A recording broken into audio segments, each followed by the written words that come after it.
May Allah subhanahu wa ta'ala open our doors. So the point I'm raising, my brothers and sisters, is sometimes you will have to adjust your dream regarding the type of person that you want your child to marry. It is their choice. You can guide them, you will try with them, but believe me, you have to somehow give in at some stage.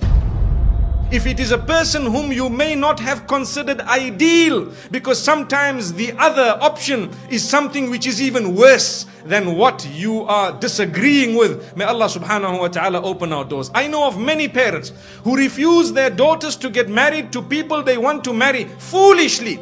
Allow your daughter to make the mistake and to come back divorced, being your daughter so happy with you, and you will be able to guide her with love. My daughter, didn't I tell you anyway? Now you made the mistake. You have come home. We still love you. We embrace you and we still recognize you as our daughter. But it would have been better if you did not make the mistake. She will say, Dad, I love you forever for standing by me and for looking after me, instead of saying never ever. And she becomes a person who is an eyesore for you. She becomes depressed, because today people become depressed when they cannot marry whom they want to marry. And it's our fault. We sent them to the schools, we sent them to the various mixed type of educations. We did this, we did that. We had a place in the mall where we were every week. We did not dress them appropriately when they were young. So as they grew up, they did not want the appropriate dress. We are the ones who placed them in front of the televisions, and we subscribe to the dirtiest of the internet channels or satellite channels and so on. And then we expect our daughters to still have a good Islamic choice of a spouse. Who is the hypocrite? Father of the home. Big hypocrite. May Allah protect us. Why? Where are you? What did you allow your daughter to do all along? So my brothers and sisters, it's not fair. Do you know that when a child is born, Allah gives you almost 100% control over that child? You dress the child, you name the child, you decide when to bath the child, what the child will eat. All control. Don't say, I don't have control over my child. Allah said, I gave you full control when the child was born. That's the time you did not dress the child properly. You never read your own salah. There was no Quran ever played. There was nothing. And slowly, as the child grows up, one by one, Allah takes away the control of elements from you regarding that particular child. So when a child is a little baby, you can give the child a rattle worth 1 rupee, and it will shake the rattle and smile and laugh with you. Let the child become 5 years old, give them the rattle, they will throw it back at your face. Dad, are you playing a fool with me? I need an iPhone. So at a certain stage, you had control over the child. What did you do when you had control over your child? Did you guide the child? This is why I say speak to the child earlier, because today we are losing control earlier.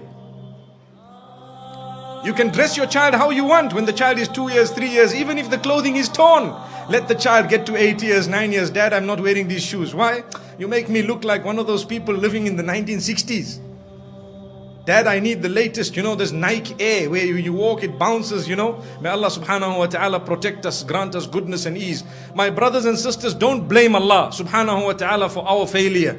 May Allah subhanahu wa ta'ala grant us success. So this is why I say, sometimes we need to adjust. The reason is, how can we allow, or how can we facilitate for our children to live happily ever after, when we did not let them marry the person they wanted? We made them marry someone they did not want.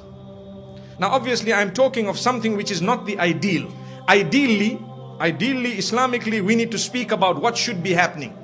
The parents of the girls and the brothers or the relatives should keep an eye. When they see potential husbands for their daughters or their sisters and so on, they should approach the gentleman or his family, or they should speak to their daughter about it. We have so and so, we are trying to, you identify, you speak to them, you let the two meet within the limits of the Sharia, and if they would like to take it further, you take it further. It's your responsibility as a male. That is ideal. And if the daughter says, no, I'm not too happy, don't be angry, no pressure. My sister, you have the right. It is haram in Islam to force your daughter to marry whom you want when she does not want. Totally forbidden. It is a major sin, in fact. You cannot do that. It is her choice. She can say no. At the time of Rasulullah sallallahu alaihi wasallam also, there were those who said, no, I don't want to marry this man, and they were not forced to it. May Allah subhanahu wa ta'ala grant us goodness.